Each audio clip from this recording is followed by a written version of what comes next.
আমেরিকার রাষ্ট্রীয় বার্তা সংস্থা ভয়েস অফ আমেরিকা বা ভোয়া বিগত নভেম্বরের 24 তারিখে বাংলাদেশে একটি জরিপ পরিচালনা করে জানিয়ে দিয়েছে যে বাংলাদেশের 57% মানুষ আওয়ামী লীগকে রাজনীতি থেকে নিষিদ্ধ করতে চায় না। ভোয়ার মতো একটি প্রতিষ্ঠান এরকম একটি জরিপ এমনি করেছে বলে মনে করার কোনো কারণ নেই। জাতিসংঘের মানবাধিকার বিষয়ক হাই কমিশনার ভলকার তুর্ক বলেছেন যে বাংলাদেশে রাজনৈতিক দল নিষিদ্ধ হওয়ার আইন পরিবর্তিত হওয়ায় জাতিসংঘ উদ্বিগ্ন। মজার ব্যাপার হলো মাত্র কিছুদিন আগেই বাংলাদেশে নিযুক্ত জাতিসংঘের আবাসিক প্রতিনিধি আবার বলেছেন ভিন্ন কথা। তিনি বলেছেন যে ইনক্লুসিভ নির্বাচন বলতে সব দল নয়, সব মানুষের অংশগ্রহণ নিশ্চয়তার কথা জাতিসংঘ বলছে। সব মানুষের যে একটি রাজনৈতিক দল থাকে না, এক এক মানুষের এক এক রাজনৈতিক দলের প্রতি সমর্থন থাকে, সেটি এই পশ্চিমা কূটনীতিক ভুলে গিয়েছে। জাতিসংঘ দেখতে পাচ্ছে বাংলাদেশকে কেন্দ্র করে একটি আঞ্চলিক মহাবিপজ্জনক পরিস্থিতি তৈরি হয়ে গেছে। বাংলাদেশ হয়ে উঠতে যাচ্ছে নতুন হাব, আন্তর্জাতিক হাব। শুধু জাতিসংঘ নয়, মহাজনের থেকে মুখ ফেরাতে শুরু করেছে তার মার্কিন ডিপ স্টেট বন্ধুরাও। জাতিসংঘের আবার মাথা খারাপ হয়ে গেছে। হঠাৎ করে আবারও জাতিসংঘের মানবাধিকার বিষয়ক হাই কমিশনার ভলকার তুর্ক বলেছেন যে বাংলাদেশে রাজনৈতিক দল নিষিদ্ধ হওয়ার আইন পরিবর্তিত হওয়ায় জাতিসংঘ উদ্বিগ্ন। জেনেভায় অনুষ্ঠিত মানবাধিকার পরিষদের 59তম অধিবেশনে তিনি বলেন, বাংলাদেশের অন্তর্বর্তী সরকার ও রাজনৈতিক দলগুলো সংলাপের মাধ্যমে অগ্রগতি করেছে, এটি উৎসাহব্যঞ্জক। আমি সংস্কারের ক্ষেত্রে অর্থবহ পরিবর্তনের আহ্বান জানাই, যাতে অবাধ ও অন্তর্ভুক্তিমূলক নির্বাচনের পরিবেশ তৈরি হয়। তিনি বলেন, তবে সাম্প্রতিক যে আইনি পরিবর্তনের মাধ্যমে রাজনৈতিক দল এবং সংগঠনের সব কার্যক্রম নিষিদ্ধ করার সুযোগ সৃষ্টি হয়েছে তা নিয়ে আমি উদ্বিগ্ন। জাতিসংঘের মানবাধিকারের প্রধান আরও বলেন, এই ধরনের পদক্ষেপ অযৌক্তিকভাবে মানুষের সংগঠনের অধিকার, মত প্রকাশের স্বাধীনতা এবং সমাবেশের স্বাধীনতাকে বাধাগ্রস্ত করছে। গত 12ই মে জাতীয় নাগরিক পার্টির নেতৃত্বে বিভিন্ন দলের প্রতিবাদের মুখে অন্তর্বর্তী সরকার সন্ত্রাস বিরোধী আইনের আওতায় আওয়ামী লীগ এবং এর সব সহযোগী সংগঠন এবং তাদের কার্যক্রম নিষিদ্ধ ঘোষণা করে। এ বিষয়ে জারি করে গেজেট বিজ্ঞপ্তিতে বলা হয় যে আওয়ামী লীগ ও এর সহযোগী সংগঠনগুলোর নেতাদের বিচার শেষ না হওয়া পর্যন্ত এই নিষেধাজ্ঞা কার্যকর থাকবে।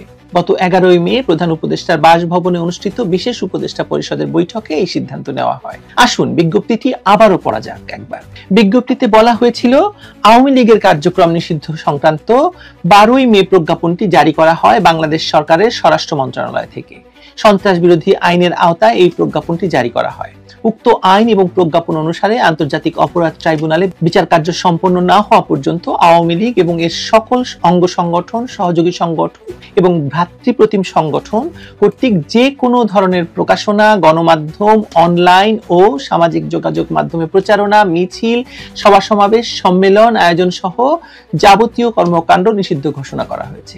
এই নিষেধাজ্ঞা সংগঠনগুলোর নেতাকর্মী ও সদস্যদের জন্য প্রযোজ্য হবে। বিজ্ঞপ্তিতে আরো বলা হয়েছে, সরকার যুক্তিসঙ্গতভাবে মনে করে যে সন্ত্রাস বিরোধী ব্র্যাকেটের সংশোধন অধ্যাদেশ 2025 এবং সন্ত্রাস বিরোধী আইন 2009 এর ধারা 98 এর 1 এ প্রদত্ত ক্ষমতা বলে আন্তর্জাতিক অপরাধ ট্রাইব্যুনালে বাংলাদেশ আওয়ামী লীগ এবং এর সকল অঙ্গ সংগঠন, সহযোগী সংগঠন এবং ভ্রাতৃপ্রতিম সংগঠনের নেতাকর্মীদের বিরুদ্ধে বিচার কার্য সম্পন্ন না হওয়া পর্যন্ত দলটি এবং এর সকল অঙ্গ সংগঠন, সহযোগী সংগঠন ও ভ্রাতৃপ্রতিম সংগঠনের যাবতীয় কার্যক্রম নিষিদ্ধ ঘোষণা করা সমীচীন।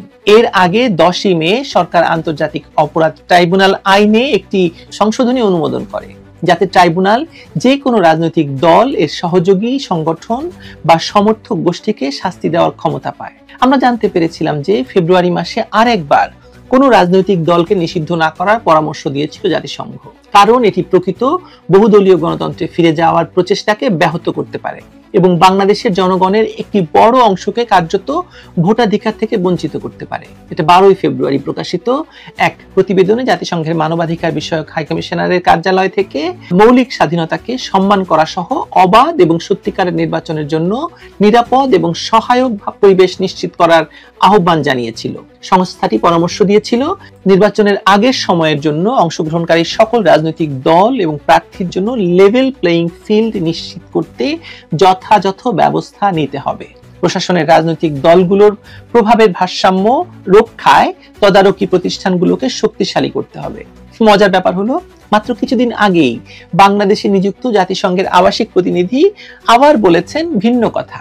তিনি বলেছেন যে ইনক্লুসিভ নির্বাচন বলতে সব দল নয়, সব মানুষের অংশগ্রহণ নিশ্চয়তার কথা জাতিসংঘ বলছে। সব মানুষের যে একটি রাজনৈতিক দল থাকে না, এক এক মানুষের এক এক রাজনৈতিক দলের প্রতি সমর্থন থাকে, সেটি এই পশ্চিমা কূটনীতিক ভুলে গিয়েছেন। পছন্দের দলই যদি নির্বাচনে না থাকে তাহলে তার ভোটটি তিনি কাকে দেবেন সেটি জাতিসংঘের এই আবাসিক প্রতিনিধিকে কে জিজ্ঞেস করবে বলুন? বাংলাদেশের সাংবাদিকরা তো প্রশ্ন করা ভুলে গেছে। সে যা হোক, প্রশ্ন হলো এই যে জাতিসংঘ রাজনৈতিক দল নিষিদ্ধ হওয়া নিয়ে একের পর এক বক্তৃতা বিবৃতি দিয়ে যাচ্ছে, তাতে আপনার কি মনে হয় বলুন তো?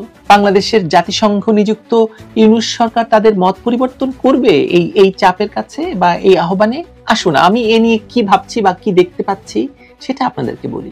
আমি দেখতে পাচ্ছি জাতিসংঘ ডক্টর ইউনূসকে ক্ষমতায় বসানোর জন্য এই ভলকার তুর্ক সাহেবই ফোন করে সেনাপ্রধানকে দিয়ে জুলাই দমন করতে বিরত রাখতে সমর্থ হয়েছিলেন সেনাবাহিনীকে। কিন্তু ক্ষমতায় বসার পর থেকেই ডক্টর ইউনূসের নোভিস সরকার, নোভিস মানে বুঝেন তো একেবারে নোভিস আর কি, মানে কোন রকমের কোনো অভিজ্ঞতাহীন সরকার, প্রমাণ করেছে যে রাজনৈতিক ষড়যন্ত্র আর ঘুটু করতে ইউনূস সাহেব যতটা পারদর্শী, দেশ চালাতে ততটা নয়।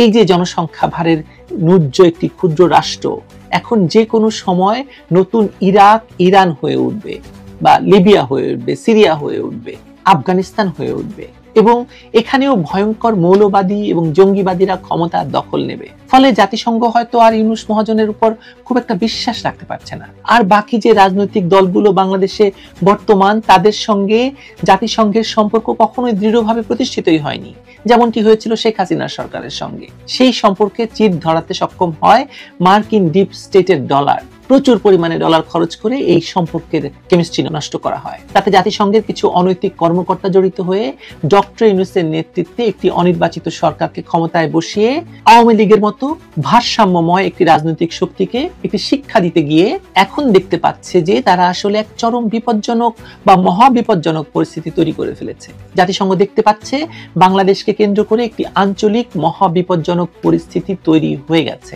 সবচেয়ে বড় কথা হলো মধ্যপ্রাচ্য, পাকিস্তান সহ অন্যান্য দেশগুলি থেকে জঙ্গিরা বাংলাদেশকে ঘাঁটি বানিয়ে নতুন পরিকল্পনা নিয়ে এগুচ্ছে।